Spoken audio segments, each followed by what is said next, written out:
That's pretty much everybody. Today we're continuing in part 2 of the series, Unhappy Holidays. Mr. Dwayne told me on Wednesday, he said, you know what, last week when you started with those prayers like God break their arms, I wasn't sure where you were going with it, but you wrapped it up by the end. And so we'll continue today. I wanted to start with a passage, Matthew 5:9. Blessed are the peacemakers, for they will be called children of God. You know, as we gather with our families and those who are close to us in the holiday season, peace is often something that you need to work at. The peacemakers. It doesn't just happen. It doesn't grow on trees. It doesn't just naturally occur. We need to be peacemakers. And so last week we talked about the really big wrongs that people have done against us. And so that would be on like one end of the spectrum there. And today I want to talk about the other end of the spectrum, those tiny little things that aggravate us. So, you know, somebody forgets your birthday versus murder. And maybe this has happened to you, because sometimes when we get together with families, what makes the holidays unhappy, it's not those serious wrongs that other people have done to us. We start out, you know, we're having dinner with the family and we're happy, and then you have like that one relative who spends like 15 minutes bragging about how great their life is and how much money they make, and why don't you have your life together?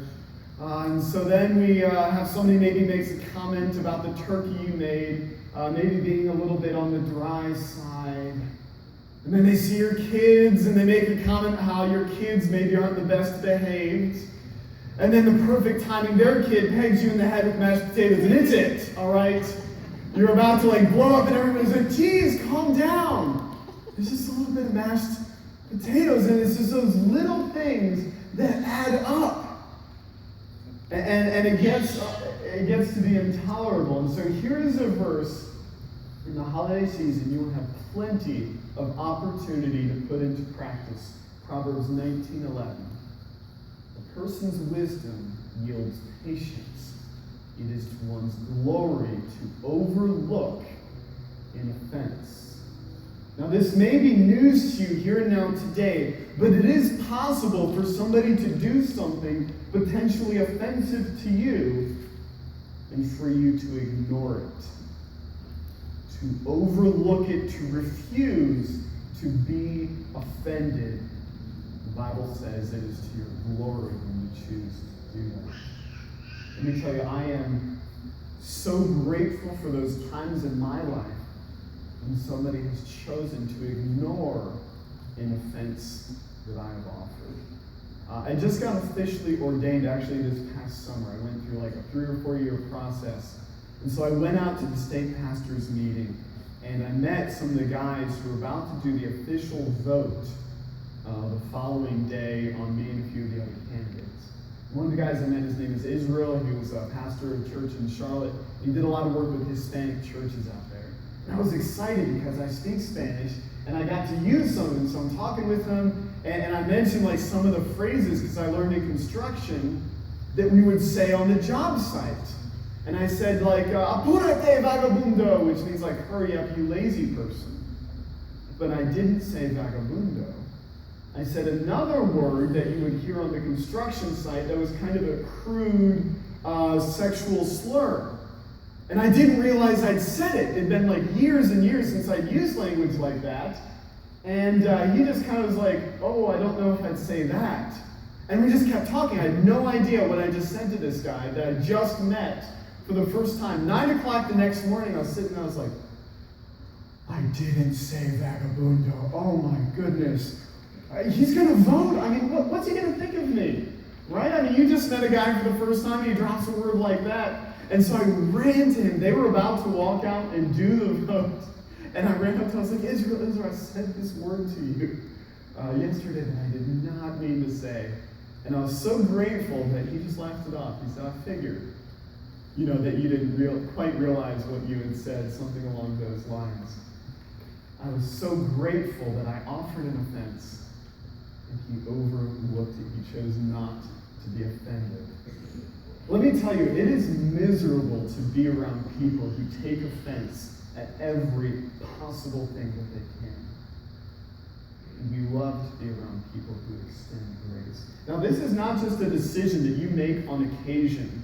The way the Bible talks about this, it is a character trait. I'm going to read you two very similar passages. The first is in Ephesians chapter 4, starting at verse 1. And I want you to notice how both of these sections use very similar language, not just to describe decisions that we make, but the kind of people that we're called to be. As a prisoner for the Lord, then, I urge you to live a life worthy of the calling you have received. Be completely humble and gentle. Be patient, bearing with one another in love. Make every effort to keep the unity of the Spirit through the bond of peace. The second one is very much like it in the book of Colossians chapter 3. Therefore, as God's chosen people, holy and dearly loved, clothe yourselves with compassion, kindness, humility, gentleness, and patience. Bear with each other and forgive one another if any of you has a grievance against someone. Forgive as the Lord forgave you. And the last verse. And over all these virtues put on love, which binds them all together in perfect unity. Both of those passages begin with who you are. You are God's chosen people. You have been called to this life with Christ. And then Paul says, therefore, act like it. And he goes on to describe these character traits. And both of them say kindness, compassion, humility, patience. Bear with one another. Now, you don't have to bear with people when they're being perfect to you. You don't have to bear with people who always say the right thing. We're all around people all the time, and especially at the holiday season sometimes, that you have to bear with. Like you've got that relative, and Lord bless them, they just sit down and stuff comes out of their mouth, and you just got to bear with them. Because if you're going to go and take offense at everything they say, you'll be a very busy person come the holiday season. And when we do this, when we exhibit those character traits and we allow God to bring out in us compassion and kindness and humility and gentleness, we are acting like God. Something that's repeated several times in the Psalms is this: the Lord is gracious and compassionate, slow to anger, and rich in love. When we are slow to anger with the people around us, we are taking on the very characteristic of God. This is who we are called to be, and we have to ask ourselves, if we're honest, when people upset me, are these words that they would use to describe me in the way that I treat them? If they were to go around and do like a survey of the people in my life, the people in my family, the people I work with, you're to give them a checklist of words that would describe you. I have to ask, would compassionate, kind, gentle, humble be words that they would choose? God wants to do that kind of work in our lives. And the motivation behind all of this is love. Both of them end with a call to love. Proverbs chapter 10 makes it very simple. Hatred stirs up conflict, but love covers all wrongs. One of two things, either hatred which leads to conflict or love which covers up all wrongs. And I think that marriage is like the daily practice of this thing. Sarah's nodding her head, yes. I was talking to a friend of mine, I'd been married for like 30-some years. I'm like, how do you do it? He said, you know what, if you ask my wife, she'll just shake her head and say, lots of Jesus. Lots of Jesus. Performing my dad's wedding ceremony, we read through 1 Corinthians 13, the love chapter, and there it says that love is not easily angered and keeps no record of wrongs. And let me tell you, Sarah has had to do this a lot. And part of it has to come with when I buy peanuts. This has happened like 3 or 4 times. I'll be at the store and I'll see peanuts. And I'm like, oh man, I should get some. Oh, there's one kind that like Sarah doesn't like and one kind that she does. And which is it? There's like honey roasted and there's a salt. And I'm sitting there looking at them like, there's something about honey roasted peanuts. She said something like honey. I get the honey roasted peanuts and I bring them home and Sarah looks at me. She's like, Aaron, there's only one kind of peanut I don't like. Honey roasted peanuts.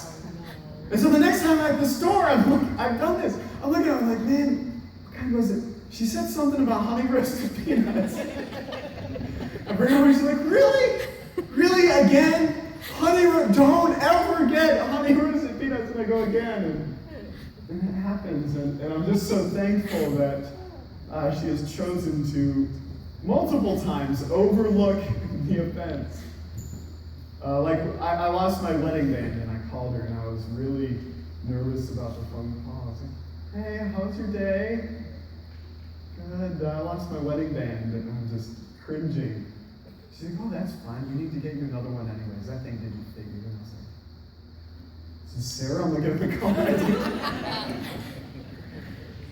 She chose to overlook the offense. I told her she wasted a great opportunity. She could have gotten a new pair of shoes or something out of that, or pretended to be offended. Now, I have to say here, and maybe some of you are listening and saying, that sounds great, but what I see doesn't look like that. Let's continue the story, okay? So you have the mashed potatoes, sitting there on your face, and you're about to just unload on them and tell them exactly what you think of their kids. But the matron of the family, sitting at the head of the table, gives you that look. Not here. And so you just kind of shake your head. There's like a tense moment of silence. And then everybody continues eating. And we think peace has been restored. There's a difference between love covering all wrongs and love covering up dysfunction. This is not the unity of peace that Paul writes about. Just because I'm not telling them to their stupid face exactly what I think of them doesn't mean that we have peace and wholeness in our relationship. That is cheap. Proverbs chapter 10, verse 18 says this: whoever conceals hatred with lying lips and spreads slander is a fool. Now, I have to tell you, I have struggled with this. I don't know if you guys, do you say bless her heart here? Like, bless their heart? Is that, back in North Carolina, people do this. They would see something they don't like, and then, they walk away and they say, bless her heart. She's as ugly as a mud fence. Bless her heart. She's just... Yeah, they do that here too? So we're not willing to tell them to their face that we don't like them, we've got this problem with them, so we'll tell somebody else. Yeah. Dumb as a pros, I think I said in the break, they've got a face like a brick and a personality to match it. I've struggled with this, especially early on, because the family situation that I came out of, I just wanted to avoid conflict of any kind. And that's what I thought peace was. And so, I was slow to anger, but when I would get angry, I would think that peace meant denying it. Are you mad? No. Yes, I am. but I'm not saying it. I thought that just avoiding all kinds of conflict and just covering up, the anger or the hurt feelings that I had, that's what peace looked like. And then when I read this verse, I was like, I'm lying. If this is you got the mashed potatoes on your face, you're smiling, but you're yelling at them on the inside, you're lying. When you see them, people do this in church. Oh, hi! Nice to see you. I don't like you. We're lying. Yeah, bless your heart. We're lying to each other. And it is wrong to think that just by avoiding conflict, that's not the sum total of peacemaking. Yes, there is a time for minor offenses to just ignore it. But there does come a time where if we cannot ignore it and we have hatred or anger in our hearts, that we're called to go to them. Matthew chapter 5, Jesus says, therefore, if you're offering your gift at the altar and there remember that your brother or sister has something against you, notice he's like, not if you got a problem with them. If I remember that somebody else has a problem with me, there's an issue in the relationship anywhere, leave your gift there in front of the altar. First go and be reconciled to them. Then come and offer your gift. Leave church right now. Just go. And make things right. This holiday season, do you know what God wants more than nativity scenes? More than he wants us to sing hymns to him? More than he wants us to give to charity? Jesus says, leave your gift at the altar first. Go and make things right. That takes work. And in fact, we'll do a series later on what that process of confrontation looks like. But the basic concept is this. If you cannot ignore it and forgive it outright to begin with, then you need to go to that person and make things right. So if you think like the scale of wrong that somebody has done against me, the tiny stuff, I can't go around and confront somebody every time they do something possibly offensive to me. But you do hit a point where you got to make a choice, and it's different for everybody. Some people, they just, they're happy-go-lucky, and other people, and I think the rule of thumb is you got to do something with anger. And there may be exceptions to this. It may not be possible in every single situation to go to the person right then. But you've got to do something with your anger. Either you forgive them or you go to them and you try and work things out. What else are you going to do with it other than sit on it and cook it into bitterness?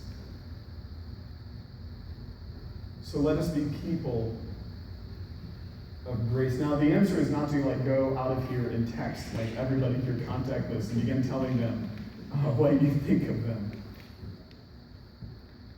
So in the small stuff, let's just extend grace in the same way that God does to us.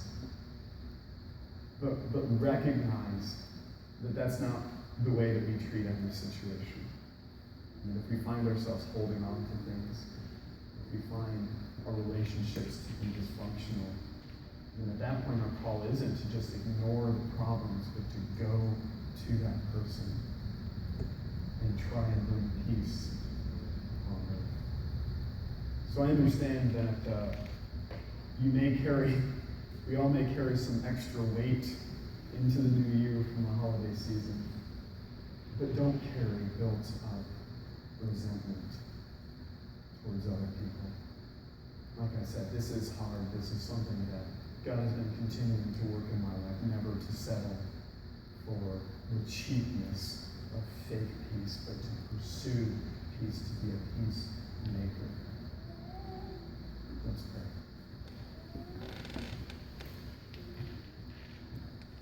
God, as we come to you this morning, we all understand that this is an area where we're going to fall short of your standard.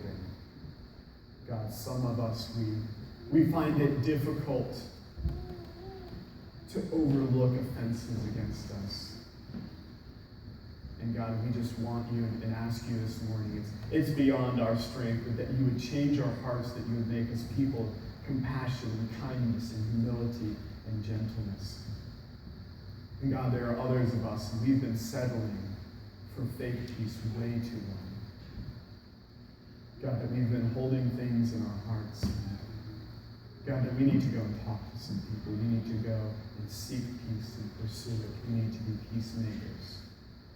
God, help us to see and give us wisdom to know when we need to go and seek out and talk to someone and and give us the ability to forgive. God, I pray that through all of this, God, I know that your will is for your children to live in love with each other, that you would just so fill our hearts with your love that it would just flow out into everybody that we meet and every relationship that we have. That in all